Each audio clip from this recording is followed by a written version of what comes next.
Hello and welcome to Reviews. As always, I'm Plume Noir, and it is officially spring. As you can tell, a young man's thoughts turn to fancy, or however the phrase goes, but really it just means my allergies are really bad. So, if you can put up with me being a little bit more nasally than usual, I really appreciate it. I've been having a lot of nose issues here going on, a lot of sinus headaches, and I've got so much over-the-counter medicine in me right now that I don't know what it'll do. It's not doing anything because, as you can hear, um, so that puts me in just the right mood since we're talking about bodily discharges, in my case being my allergies. Um, Man-eaters. Yeah, man-eaters. What the what the heck? What? I don't get this book. I don't understand what Chelsea is doing. So, as you can see here, we have what is happening to me and can it be stopped? And at first, when I picked this issue up, I thought, what the hell happened? Look at this. Is this poorly cut? No, it's the cover's folded. We'll flip over to the back. Pantherism encourages women to leave their husbands, kill their children, practice witchcraft, destroy capitalism, and become lesbians. Now, if you're not aware, this is actually a take on the evangelist Pat Robertson, who is still alive somehow. The only thing is he said feminism, but the rest of it is a pure quote. That's exactly what he said. Now, I'm going to say, I think Pat Robertson's an idiot. I think all evangelists are scammers, and I think most people agree that he's not really a popular guy. This quote was not a popular quote. I even agree with this. Well, agree that his quote was bad. Um, so yeah, that when you see this, okay, so pantherism, feminism, okay, hammer home. Panther feminism. I mean, you can't get any more blatant. So, what is this issue about? Now, the end of the last issue, I mentioned that there was a twist that even I didn't see coming. That and maybe I'll spoil it. It has been a month. Maude's mom, the one that works for Scat, the one that's hyper competent, she also has cat eyes. So yeah. Now, this leads me to a whole thing about their universe. You know, um, exactly how do people have kids? I mean, so the whole thing is to stop menstruation, right? That's why they have the estropop, which I have problems with that. That's the hormone-free drinks that boys drink. So they say it's free of hormones, but it's called estropop. Why would you put the item that you don't have in the soft drink or in the water, whatever it is, the drink? Why would you have that right in the title? That's like having a caffeine-free soda called, like caffeine drink or something like that. It's kind of stupid. It's been bugging me more and more every time I see it referenced. Um, Secondly, secondly, back to the previous point, how do people have kids? I mean, are all the women on birth control? Are they all on the pill? And this can lead to problems in and of itself. Women after the age of 40 are advised to stop taking the pill because it can lead to blood clots. Now, granted, you start getting into that menopause range there, but it still happens because I know women who have been on birth control. And in their 40s end up getting off of it, and then boom, they start getting hit with periods. It was almost like their body was catching up. Now, I'm not a doctor, but I do know that's what happened. I do know someone that had like a month-long period because of this, and she ended up having to be put on uh, um, she had to be put on something. I forget what it was. Um, she had to take iron supplements. It was kind of a whole messed up situation. But my point is, what happens in this world? do couples, they get married, decide they're going to have a kid, and then have like a little window where she can get pregnant or risk killing everyone? Again, the concept is kind of interesting, the whole pantherism thing, but there's a lot of questions. Now, about the book, I'm 5 minutes in, you're probably wondering, okay, what is happening to me, and can it be stopped? Well, what is happening to me? I'm still reading Man-Eaters at issue 8. And yes, it can be stopped. I can stop buying this book. Um, but I am strangely fascinated by what Chelsea Cain is doing with this book. Because we had that good cliffhanger at the end of the last book. And what do we have? It's a repeat of issue number 4. Yeah, we just stopped the story and we do this kind of pamphlet that's given to teenage girls, and it's kind of it has role play, it has games in it, um, and it is stupid. This is the worst issue. Um, Now, issue 4, I complained about that because it was, excuse me, it was a break in the story.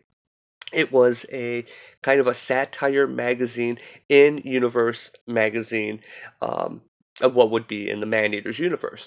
And I did give credit in that video. It was well done.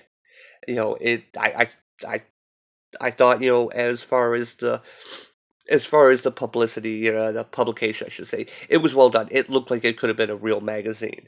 Um, but what I said was it would have been great if they had broken that up and had it be like how Watchmen did. At the end of the book, had a couple pages, and then when you put the several issues together, you get the whole issue. Um, but I've heard that apparently this is something Chelsea's going to do. Every fourth issue is going to be something that takes away from the plot, and it's going to be something like this. Now, as I mentioned, I thought I had a badly printed cover at first, but no, it actually, menstruation, it's not a game. It is literally, we get this picture, but it's literally cards you can cut out for a game. And if you go to the back panel, at the end of the paraphrase Pat Robertson quote, you have the rest of the cards. If you look at this, you got the period, the tampons, they each have values. Of course, then you have the wear card and the corgi, which steals the tampons. And yeah, the back of it, you have the name cards for who plays who. And then this page here is the bonus pack. It's the expansion pack. Basically the cleaning supplies. So, yeah, I open this up and I'm like, what the heck? Okay, maybe they're going to do this for a few pages. No, they actually go through and explain the rules. Each character, each person, you get into teams of 2. One person is a Jennifer, one person is a Becky. And if you have an odd number of people, it actually says that you cover the odd person that does have a partner with pig's blood. And they have to lay there and moan. Yeah, there's a lot of references to pig's blood in here. There's another game that involves taking pig's blood. You all take a cup full of pig's blood and you dip a tampon in it and then run to the center of a basketball court and give it to the facilitator who's managing things, and then run back and do it again. And whoever gets the most cups there is the winner.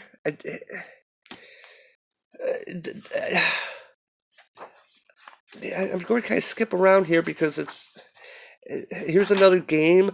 Of course, they talk about pantherism, and here is, sure, menstruation seems sophisticated, grown up, dangerously enticing. But did you know menstruation costs money? And so, yeah, let's go ahead and flip this over and look at this chart. Paid sick days. Oh, yeah, this is in the billions. What it costs to society. Now, what they mean by society, U.S. society, world society, Western civilization, who knows? Um, Feminine hygiene products, chocolate, Chardonnay, okay, public bathroom plumbing maintenance. Okay, then don't flush your tampons. It's just don't. Okay, no, most women's restrooms have like a receptacle, and years and years and years ago, when I was a teen, I had a job, and and one of the things I had to clean the restrooms because it was kind of it wasn't a fast food place, but it was one of those type of places. It was a sub shop, and I always dreaded cleaning the women's room. It was always 5 times worse than the men's room. Yeah, you have to go in there and mop because sometimes guys would just miss the toilet when they're pissing. But women, I can't believe how many women would stick their maxi pads just to the wall. I did not understand that. Um, but that's beside the point now. I've grossed myself out just remembering that. Yeah, new underpads, divorce proceedings, abortions. Wait, what? Let's read this again. Menstruation costs money, and the abortions. Um, okay, so maybe we're talking about the whole if you're on birth control, you're not having a period type thing. Um, you could always abstain. Yeah, you don't have to get whatever, whatever. I'm not going to judge this. I'm pro-choice myself, and but this is stupid. This is really stupid. Need help? Talk to a guidance counselor, a school nurse, or dad. What? The life you save might be your own. Wait, why wouldn't you talk to your mom? Yeah, I don't have a daughter, and I I'm kind of glad because I don't know how I would even approach this subject with a daughter. Um, Now the two characters that are in the game that you have to role play, they talk, where's Jennifer now? Where's Mandy now? These are based on real people, because like I said, this is supposed to be a pamphlet, and so yeah, here is this one is Jennifer, who apparently it has a great line. I love this. This is her story. Jennifer is 17 now, with sad brown eyes that hint at a well of regret. 5 years ago, she was a popular, energetic sixth grader with lots of friends, good grades, and a bright future. Now she's locked up at a containment camp in eastern Oregon. Her parents don't come and visit her because she killed them. Okay. Cool. Cool. This is what feminism does to you, I guess. You kill your parents. Anyway. Um, so yeah, this is kind of like oh god, what was that bad fake book? Uh um oh god. Um it was named after the Jefferson Starship song, White Rabbit. Go Ask Alice. Yes, that's it. Um, yeah, it's supposed to be that whole, avoiding the life of drugs, everything, yeah, schools used to make kids read it. Um, and I'm guessing, in issue 12, it's going to be a Go Ask Alice type parody. You wait. Chelsea Kane, if this book is still going, she's going to do that. So yeah, she killed her parents, and now she and 6 other girls are in this containment camp with no TV, no entertainment, nothing. They're just kind of left there and left to rot. Yeah, cruel and unusual, victim complex thing. Um, I just wanted to read Sylvia Plath, Jennifer said at her containment hearing, and one thing led to another. Yes, we've all read The Bell Jar, and yeah, go stick your head in the oven too. What? I read more than just comic books. God. And yeah, and then the other one which I already forgot, Mandy. She ended up, turning into a werepanther as well, but her mom tased her and saved her. They introduced something in this book. What is it called? Rejuvenation? Um, Ruminations. It's called Ruminations. Apparently, it's like a Beverly Hills type clinic. Like how stars would go to those, like Betty Ford treatment centers to get clean. It's kind of the same thing. They even have an ad for it in here. Um, yeah, in fact, there it is. So yeah, I can't really. I'm actually almost at the end of this book. Um, but one thing I did want to show is, we have Girl, a game for boys, and also catcalling. But this note, it's shows the hashtag feminism. What is this? Nano game anthology. And Chelsea puts this note in here. This issue of Maneaters was inspired by hashtag feminism. I actually broke my habit of saying hash brown tag feminism, which was a reference to a commercial that I always say. You may hear me say it in videos because I do it all the time to be funny, and now it's actually second nature for me to do that. Um, a nanogame anthology, and one of the most brilliant, provocative, and devastatingly funny social satires I've ever read. It's my favorite thing ever. You could buy a copy of blah blah blah. This actually kind of bugs me that they actually used a font that looked like handwriting instead of her actual handwriting. Look at that. There's no way. I mean, look at, yeah, that's a font. Look at that. Yeah, it kind of takes away some of the sincerity of that. And yeah, we got to cover. And yeah, skip this. Yeah, there's a new artist starting next issue. Elise McCall. And here we have patient name Maude, facility ruminations Malibu, diagnosis pantherism, questioning, dangerous yes. And yeah, you see she's that's the closest thing we come to plot in this book. In this issue, I should say. This is garbage. I thought issue 4 was bad, but I can actually say that gave us an insight. And I think I said it in the video too. This gave us, that issue number 4 gave us an insight into the world. Yeah, my finger kind of looks like a tampon, doesn't it? And it allowed us to see kind of like what is going on in the world, because this series is moving at a snail's pace. Yes, it's kind of a mystery what's going on. We are 8 issues in. There's been a werepanther attack. I should have done this. Werepanther attack. Her parents investigated. We find out Maude has been drinking the Estro Pop, and that there's that whole weird thing with that art store that girls are training at, and they're harboring the Sophie B, and the mom is also a werepanther. But that's 5 issues. There's been a whole lot of nothing going on. Um, this Chelsea, who's your target audience? What is your end goal with this book? Why are radical feminists so obsessed with periods? And I just cracked my ankle. So obsessed with periods and period blood. Because I mean, even the little frowny face here is a blood drop. It's very weird. Now you could say, "Oh, well, this book's not aimed at you. You wouldn't understand. You're a guy." Well, yeah, but the funny thing about being a guy or being a woman or being a trans person, you can appreciate a good story, even if it doesn't apply to you. Even if it's the character has nothing to do with you. A good story is still a good story. You know, um, and I gave credit. The end of the last issue had a really good cliffhanger. I didn't see it coming, and I gave props to it. I'm giving props to it again. Um, another thing you'll see in this issue is there's a lot of references in the material to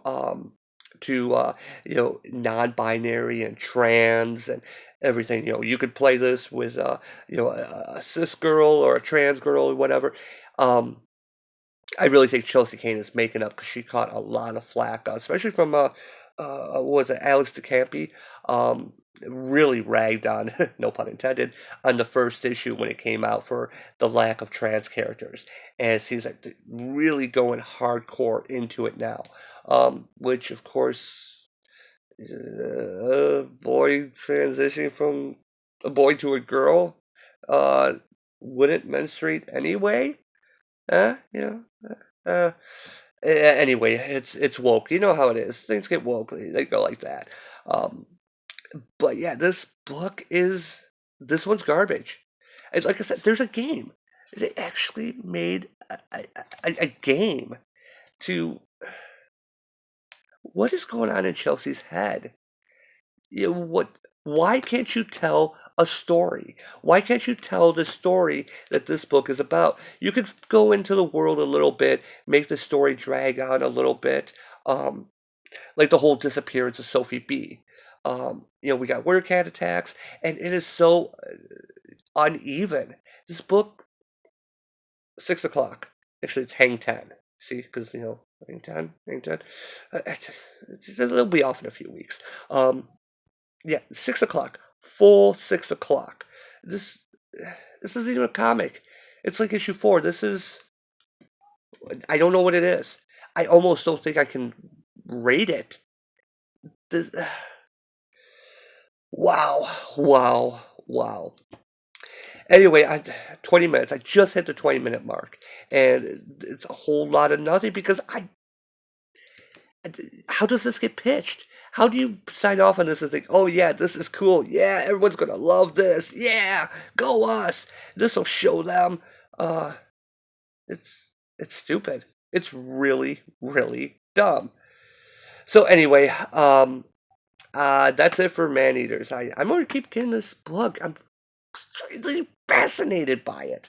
I just the mystery's kind of interesting, but I have a feeling she has no idea what she's doing as far as like the storyline.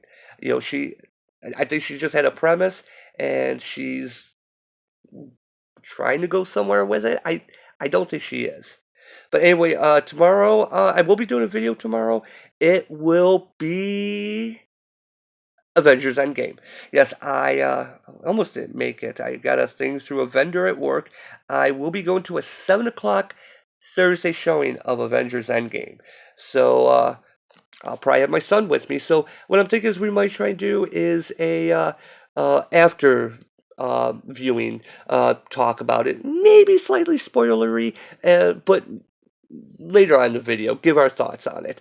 I'm pretty hyped for this, so yeah, that probably won't be till late because it's a 3-hour movie. It's like 3 hours, 1 minute, and our show's supposed to start at 7, and so that takes us to 10, but then you got the trailers, and I don't think there's any end credits. I think I heard there's no stingers or anything, so we won't have that, maybe be able to sneak out a little bit, so yeah, we'll try and get a video in because it's going to be pretty late. I got to start really early at work in the morning. So, all right. Anyway, thanks for watching. Stay away from this book. I mean, when did Pat Robertson say this? I think he said this in the 80s. And, we're talking a 30-year-old quote here. That